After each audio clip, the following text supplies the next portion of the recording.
Hello dear student. स्वागत है आपका पीएस एजुकेशनल टिप्स के एक नए वीडियो लेक्चर में। पिछले वीडियो में हम लोगों ने हिंदी पद्य साहित्य के इतिहास से बहुविकल्पीय प्रश्नों को देखा था। आज हम लोग हिंदी पद्य साहित्य के इतिहास से अतुलनीय प्रश्नों को देखेंगे। तो चलिए शुरू करते हैं। प्रश्न नंबर 1 है आपका, काव्य के दो भेद कौन कौन से हैं, इनमें अंतर भी स्पष्ट कीजिए। तो चलिए देखते हैं काव्य के दो भेद कौन कौन से हैं। तो जो पहला आपका है श्रव्य काव्य और जो दूसरा आपका है वो दृश्य काव्य है। अब चलिए इसमें अंतर हम लोग देखते हैं। तो श्रव्य काव्य को कानों से सुना जाता है और दृश्य काव्य को अभिनय के माध्यम से देखा और सुना जाता है। यही दोनों में अंतर है। यानी जो आपका श्रव्य काव्य होता है वो केवल कानों से सुना ही जा सकता है, लेकिन जो दृश्य काव्य होता है उसको अभिनय के माध्यम से देखा भी जा सकता है और सुना भी जा सकता है, दोनों होता है। यही इसमें अंतर है। अगले क्वेश्चन की तरफ चलते हैं हम लोग। क्वेश्चन नंबर 2 है आपका, हिंदी के पद्य प्रकारों में से किन्हीं दो के नाम लिखिए। यानी हिंदी जो पद्य है उनके प्रकारों में से किसी दो के नाम आपको लिखना है। तो चलिए देखते हैं कौन कौन से वो नाम है। तो हिंदी पद्य के जो दो प्रमुख प्रकार हैं वो पहला आपका है महाकाव्य और दूसरा आपका है खंड काव्य। अगला देखते हैं हम लोग तीसरा, खंड काव्य की परिभाषा तथा उसका एक रचना का नाम लिखिए। तो चलिए देखते हैं क्या है। तो जिस काव्य में जीवन के व्यापक चित्रण के स्थान पर उसके किसी एक पक्ष अथवा घटना का संक्षिप्त चित्रण होता है उस वह खंड काव्य कहलाता है। श्याम नारायण पांडे कृत तुमुल खंड काव्य है। यानी कि जो श्याम नारायण के द्वारा लिखा गया तुमुल है वह एक खंड काव्य है। अगला देखते हैं क्वेश्चन नंबर 4 हम लोग देखते हैं। क्वेश्चन नंबर 4 है आपका, हिंदी साहित्य के आदिकाल को वीरगाथा काल क्यों कहते हैं, इस काल की एक प्रमुख रचना का नाम लिखिए। अब यहाँ से आपका शुरू हो गया आदिकाल, जिसे हम लोग वीरगाथा काल के नाम से भी जानते हैं। तो इसका देख लेते हैं हम लोग टाइम कब से कब तक है। तो 769 से लेकर के 1343 ईस्वी तक है। अब चलिए इसके प्रश्न का उत्तर हम लोग देखते हैं। तो इसके प्रश्न का उत्तर हो जाएगा आपका, वीरों के यशोगान एवं वीरता के अतिशयोक्तिपूर्ण वर्णन इस काल की कविता के मुख्य विषय थे। इसीलिए हिंदी के आदिकाल को वीरगाथा काल कहा जाता है। इस काल की प्रमुख रचना का नाम पृथ्वीराज रासो है। अगला देखते हैं हम लोग प्रश्न नंबर 5। प्रश्न नंबर 5 है आपका, आदिकाल की दो प्रवृत्तियों का नाम उल्लेख कीजिए। आदिकाल की जो प्रकृतियां हैं उसका नाम उल्लेख करना है। तो चलिए देखते हैं कौन कौन से हैं। पहला आपका है जैनों तथा सिद्धों नाथों की धार्मिक प्रवृत्ति वाले काव्य और जो दूसरा है आपका वीरों श्रृंगार रस वाले काव्य। अगला देखते हैं हम, छठवां है आपका, जनिक रचित परमाल रासो आलाखंड भारत के किस हिस्से में और कब गाया जाता है। तो चलिए देखते हैं हम लोग। इसका राइट आंसर हो जाएगा आपका, जनित रचित परमाल रासो यानी आलाखंड उत्तर भारत में वर्षा ऋतु के समय गाया जाता है। अगला देखते हैं हम लोग क्वेश्चन नंबर 7, वीरगाथा काल की रचनाएं कितने भागों में विभक्त हैं। तो चलिए देखते हैं। वीरगाथा काल की रचनाएं जो हैं वो दो भागों में विभक्त हैं। तो पहला आपका है प्रबंध काव्य के साहित्य रूप में और दूसरा आपका है वीर काव्य के रूप में। अगला देखते हैं हम लोग क्वेश्चन नंबर 8। क्वेश्चन नंबर 8 है आपका, रासो ग्रंथ में प्रयुक्त हुई किन्हीं दो भाषाओं के नाम लिखिए। तो चलिए देखते हैं दो भाषाएं कौन कौन सी हैं। तो जो रासो ग्रंथ में प्रयुक्त हुई हैं उसमें से पहला है डिंगल और दूसरा है आपका पिंगल। अगला क्वेश्चन हम लोग देखते हैं क्वेश्चन नंबर 9। क्वेश्चन नंबर 9 है आपका, भक्ति काल की दो धाराओं का नाम उल्लेख कीजिए तथा उनके एक एक प्रतिनिधि कवि का नाम भी लिखिए। तो चलिए देखते हैं हम लोग भक्ति काल किसे बोलते हैं। तो देख लेते हैं एक नज़र में। तो भक्ति काल को हम और अन्य नाम से क्या जानते हैं, तो उसको बोलते हैं पूर्व मध्य काल, जो कि आपका शुरू होता है 1343 से लेके 1643 ईस्वी तक। अब चलिए इसका उत्तर हम लोग देखते हैं। तो भक्ति काल की जो दो धाराएं और कवि जो हैं वो निम्नलिखित हैं। तो पहला आपका देखते हैं निर्गुण भक्ति धारा, इसके कबीर हैं, और दूसरा आपका है सगुण भक्ति धारा, इसके कौन कवि हैं, तो सूरदास हैं। अगला प्रश्न देखते हैं हम लोग। प्रश्न नंबर 10 है आपका, भक्त काल की किन्हीं दो प्रमुख प्रवृत्तियों का उल्लेख कीजिए अथवा भक्त काल की प्रमुख प्रवृत्तियां कौन कौन सी हैं। तो चलिए देखते हैं। जो भक्त काल की प्रमुख प्रवृत्तियां निम्न हैं, पहला आपका है भक्ति भावना की प्रधानता, दूसरा आप क्या है प्रेम की प्रधानता, तीसरा है स्वांतः सुखाय और चौथा आपका माया की निंदा। पांचवा आपका है गुरु महत्व का वर्णन। अगला देखते हैं हम लोग, क्वेश्चन नंबर 11 है आपका, वक्त काल के दो प्रमुख कवियों के नाम लिखिए और उनकी एक एक प्रसिद्ध कृति का नाम भी लिखिए। अथवा भक्ति काल के किसी एक कवि का नाम लिखिए। 2017 में पूछा गया क्वेश्चन है। तो चलिए देखते हैं हम लोग।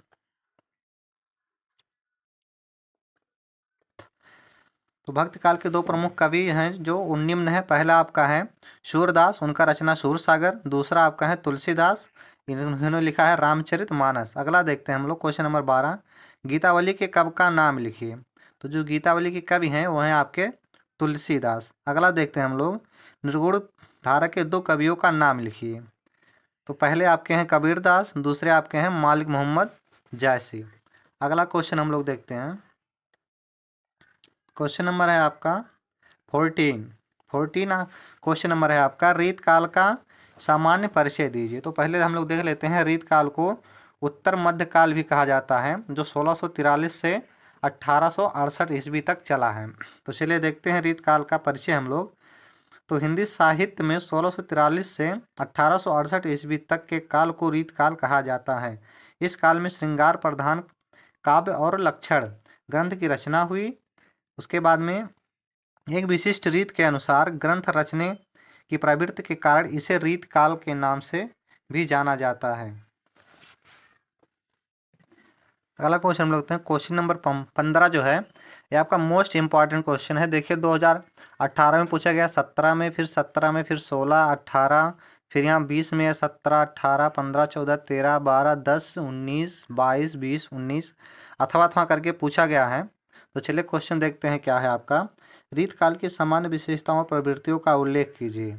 अथवा रीत काल की प्रमुख प्रवृत्तियों का उल्लेख कीजिए और इस काल की दो प्रमुख कवियों के नाम लिखिए। फिर लिखा है अथवा रीत काल की दो विशेषताएं लिखिए। फिर अथवा करके लिखा है हिंदी साहित्य के रीत काल की दो प्रमुख प्रवृत्तियों का उल्लेख कीजिए। फिर अथवा करके लिखा है रीत काल की कोई दो प्रमुख प्रवृत्तियां लिखिए। फिर अथवा करके दिया है रीत काल की किन्हीं दो या चार प्रमुख प्रवृत्तियों का उल्लेख कीजिए। अथवा करके फिर दिया है रीत काल के दो प्रमुख प्रवृत्तियों का उल्लेख कीजिए। फिर अथवा करके दिया है आपका रीत काल के दो प्रमुख प्रवृत्तियों का उल्लेख कीजिए। अब चलिए इसका आंसर हम लोग देखते हैं। तो रीत काल की जो प्रमुख प्रवृत्तियाँ वो निम्न है। पहला आपका है रीत ग्रंथों की रचना, दूसरा श्रृंगार रस की प्रधानता, तीसरा ब्रज भाषा का प्रयोग, चौथा आपका है प्रकृति का उद्दीपन रूप में चित्रण। इस काल के प्रमुख कवियों के नाम बिहारी तथा केशव दास हैं। अगला क्वेश्चन हम लोग देखते हैं, क्वेश्चन नंबर 16 है, रीत काल की प्रमुख धाराओं के नाम लिखिए। तो रीत काल की जो है वो दो प्रमुख धारा हैं। तो चलिए देखते हैं कौन कौन सी धारा हैं। पहला है आपका रीतबद्ध काव्य धारा, दूसरा है आपका रीत मुक्त काव्य धारा। अगला क्वेश्चन नंबर देखते हैं, क्वेश्चन नंबर 17 है आपका, रीत काल में वीर रस की कविता किस कवि ने लिखी थी। एक मोस्ट इंपॉर्टेंट क्वेश्चन है आपका, 2013 में पूछा गया क्वेश्चन है और 11 में भी पूछा गया क्वेश्चन है। तो चलिए देखते हैं आपका, रीत काल में वीर रस की कविता महाकवि भूषण ने लिखी थी। अगला देखते हैं हम लोग, क्वेश्चन नंबर 18, रीत काल के प्रमुख कवियों और उनकी रचनाओं के नाम लिखिए। तो चलिए देखते हैं जो रीत काल के प्रमुख ग्रंथ हैं या उनके नाम है वो कौन कौन से हैं। रीत काल के दो प्रमुख कवि एवं उनकी रचनाएं जो हैं वो निम्नलिखित हैं। चलिए देखते हैं, पहले आपके हैं भूषण, इन्होंने लिखा है शिवराज भूषण और शिवा बावनी। अगले हैं आपके केशव दास, इन्होंने लिखा है रामचंद्रिका, वीर सिंह देव चरित, रत्न बावनी, कवि प्रिया। अगला देखते हैं हम लोग, रसखान कवि का मूल नाम क्या था और उन्होंने किस भाषा में रचना किया है। 2013 में पूछा गया क्वेश्चन है। तो चलिए इसका उत्तर हम लोग देखते हैं। रसखान का मूल नाम सैयद इब्राहिम था, इन्होंने ब्रज भाषा में रचनाएं की। अगला क्वेश्चन नंबर 20 देखते हैं हम लोग, रीतबद्ध कवियों में से किन्हीं दो का नाम उल्लेख कीजिए। 2019 में पूछा गया क्वेश्चन है। फिर अथवा करके दिया है इसी में, रीत काल के रीतबद्ध कवियों में से किन्हीं दो कवियों के नाम लिखिए। फिर अथवा करके दिया है रीतबद्ध शाखा के किसी एक कवि का नाम लिखे तथा उसकी एक रचना का नाम उल्लेख कीजिए। 2019 में पूछा गया क्वेश्चन है। फिर अथवा करके पूछा है आपका रीतबद्ध कवियों में से किन्हीं दो कवियों के नाम लिखे। 2019 में पूछा गया क्वेश्चन है। तो चलिए इसका उत्तर देखते हैं हम लोग। तो रीतबद्ध काव्य धारा के जो दो प्रमुख कवि वो निम्न है। पहले आपके हैं ग्वाल कवि जिन्होंने लिखा है रसिकानंद, दूसरा आपके हैं भिखारी दास जिन्होंने लिखा है रस सारांश। अगला देखते हैं हम लोग। यहाँ से फिर आपका शुरू हो गया आधुनिक काल, जो 1868 से लेकर वर्तमान समय तक चल रहा है। तो चलिए देखते हैं इससे क्वेश्चन हम लोग। पहला क्वेश्चन है आपके, आधुनिक काल की दो प्रमुख विशेषताओं का नाम उल्लेख कीजिए। 2016 में पूछा गया क्वेश्चन है और 2012 में भी पूछा गया है। तो चलिए देखते हैं आधुनिक काल की जो प्रमुख विशेषताएं हैं वो निम्न हैं। पहला आपका है खड़ी बोली का प्रयोग, दूसरा आपका है देश प्रेम की भावना, तीसरा आपका है छंद मुक्त कविता, चौथा आपका है समाज सुधार का स्वर। फिर क्वेश्चन नंबर 22 देखते हैं हम लोग। क्वेश्चन नंबर 22 आपका है आधुनिक काल के दो प्रमुख कवियों का नाम उल्लेख कीजिए। तो चलिए देखते हैं हम लोग आधुनिक काल के जो दो प्रमुख कवि वो निम्न हैं, जिनमें से एक है आपके महादेवी वर्मा और दूसरे आपके हैं हरिवंश राय बच्चन। अगला क्वेश्चन हम लोग देखते हैं, क्वेश्चन नंबर 23। इसमें दिया है खुशबू के शिलालेख किस युग की रचना है। तो जो खुशबू के शिलालेख हैं वो आधुनिक युग की रचना है, क्योंकि हम लोग आधुनिक काल पढ़ रहे हैं तो जो भी रचनाएं होंगी वो आधुनिक काल से ही संबंधित होंगी। अब यहाँ से आपका खत्म हो जाता है आधुनिक काल और शुरू होता है आपका भारतेंदु युग। अब चलिए देखते हैं हम लोग भारतेंदु युग से। तो भारतेंदु युग की समयावधि बताइए, यानी भारतेंदु युग का समय कब से कब तक था। तो चलिए देखते हैं। भारतेंदु युग का काल सन 1868 से लेकर 1900 तक माना जाता है। अगला क्वेश्चन देखते हैं, क्वेश्चन नंबर 25। हिंदी साहित्य में राष्ट्रीय भावना के दर्शन सबसे पहले किस साहित्यकार के साहित्य में प्राप्त होते हैं। चलिए इसका उत्तर हम लोग देखते हैं। इसका उत्तर हो गया आपका, हिंदी साहित्य में राष्ट्रीय भावना के दर्शन सबसे पहले भारतेंदु हरिश्चंद्र के साहित्य से प्राप्त होते हैं। अगले क्वेश्चन की तरफ चलते हैं हम लोग। अगला क्वेश्चन आपका 26। आधुनिक हिंदी साहित्य का जन्मदाता किसे माना जाता है। तो आधुनिक हिंदी साहित्य का जन्मदाता जो है वो भारतेंदु हरिश्चंद्र को माना जाता है। अगला क्वेश्चन हम लोग देखते हैं, क्वेश्चन नंबर 27 आपका है भारतेंदु युग में काव्य की प्रमुख भाषा क्या थी। तो चलिए देखते हैं हम लोग। तो भारतेंदु युग में जो काव्य की प्रमुख भाषा थी वो क्या थी, ब्रज भाषा थी। अगला क्वेश्चन देखते हैं, क्वेश्चन नंबर 28। भारतेंदु की किन दो विशेषताओं का उल्लेख कीजिए। 2022 में पूछा गया क्वेश्चन है। भारतेंदु की जो दो विशेषताएं हैं निम्नलिखित हैं। पहला आपका है समाज सुधार के विषयों पर आधारित रचनाएं, दूसरा सांस्कृतिक चेतना की रचनाएं। अब यहाँ से आपका शुरू होता है द्विवेदी युग। तो चलिए देखते हैं द्विवेदी युग से हम लोग अतलगुत्य प्रश्नों को। तो यहाँ से आपका 29 प्रश्न नंबर है, द्विवेदी युग के दो प्रमुख कवियों के नाम लिखिए। ये आपका मोस्ट इंपॉर्टेंट क्वेश्चन 2014 में पूछा गया है, 12 में और 11 में पूछा गया, फिर अथवा करके पूछा गया द्विवेदी युग की किसी एक कवि का नाम लिखिए। फिर अथवा करके दिया द्विवेदी युग के प्रमुख कवियों के नाम लिखिए। मोस्ट इंपॉर्टेंट क्वेश्चन है, कई बार पूछा गया है परीक्षा में। तो चलिए देखते हैं द्विवेदी युग के जो प्रमुख कवि हैं वो निम्न हैं। तो चलिए देखते हैं कौन कौन से हैं। पहले आपके हैं श्रीधर पाठक, दूसरे में आपके मैथिली शरण गुप्त, तीसरे में आपके हैं मुकुटधर पांडे, चौथे में आपके हैं अयोध्या सिंह उपाध्याय हरिऔध, उसके बाद है आपका राम नरेश त्रिपाठी। फिर यहाँ से देखते हैं हम लोग क्वेश्चन नंबर 30। क्वेश्चन नंबर 30 है आपका, द्विवेदी युग के काव्य की प्रमुख प्रवृत्तियों का उल्लेख कीजिए। मोस्ट इंपॉर्टेंट प्रश्न है आपका। फिर अथवा करके पूछा है द्विवेदी युग के काव्य की किन्हीं 2 या 4 प्रवृत्तियों का नाम उल्लेख कीजिए। यथाव करके फिर पूछा है द्विवेदी युग के काव्य की प्रमुख विशेषताएं लिखे। 2022 में पूछा गया क्वेश्चन है। फिर अथवा करके लिखा आपका द्विवेदी युग के कविता की 2 विशेषताओं का उल्लेख कीजिए। 2018 में पूछा गया क्वेश्चन है। तो चलिए देखते हैं इसका आंसर क्या होगा।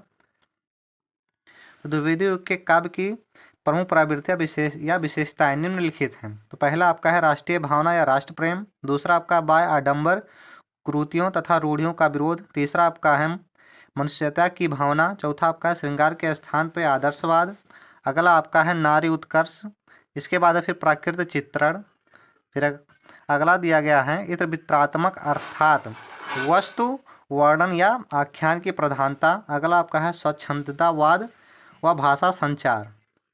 क्वेश्चन नंबर 13 देखते हैं हम लोग। क्वेश्चन नंबर 13 है आपका, द्विवेदी युग के 2 प्रमुख महाकाव्यों के नाम बताइए तथा उनके रचयिताओं के नाम भी लिखिए। अगला चलिए देखते हैं। तो इसका उत्तर हो जाएगा द्विवेदी युग के 2 प्रमुख साहित्यकार और उनकी प्रमुख जो महाकाव्य है वो निम्न है। पहला आपका मैथिली शरण गुप्त, इन्होंने भारत भारती और साकेत लिखा है। दूसरा आपका अयोध्या सिंह उपाध्याय हरिऔध, इन्होंने लिखा है प्रिय प्रवास। अगला देखते हैं हम क्वेश्चन नंबर 32 आपका युगांत के रचनाकार कौन थे। 2013 और 12 में पूछा गया क्वेश्चन है। तो चलिए देखते हैं। युगांत के रचनाकार जो हैं वो आपके सुमित्रा नंदन पंत हैं। फिर अगला देखते हैं हम लोग क्वेश्चन नंबर 33। क्वेश्चन नंबर 33 है आपका, मैथिली शरण गुप्त किस युग के कवि हैं, उनकी एक रचना का नाम लिखिए। 2015 में पूछा गया क्वेश्चन है। तो उत्तर देखते हैं, मैथिली शरण गुप्त द्विवेदी युग के कवि हैं और इनकी प्रमुख रचना जो आपका है वो भारत भारती है।